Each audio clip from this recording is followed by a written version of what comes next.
पासून झाले मच्छिंद्रनाथ, गोरक्ष जन्मले गौरी भस्मात, जालिंदर उत्पत्ती यज्ञ कुंडात, कानिप जन्मले गजकरणात.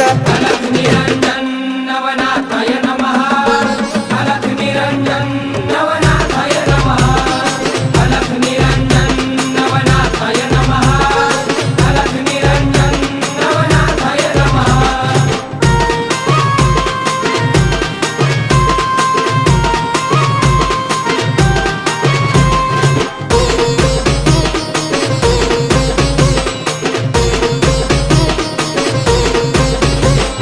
रेवतिरी जन्मले रेवणनाथ, ब्रह्माचा पुत्र चरपटीनाथ, वटवृक्ष पोटी नागेशनाथ, मीननाथ जन्मले स्त्री राज्यात.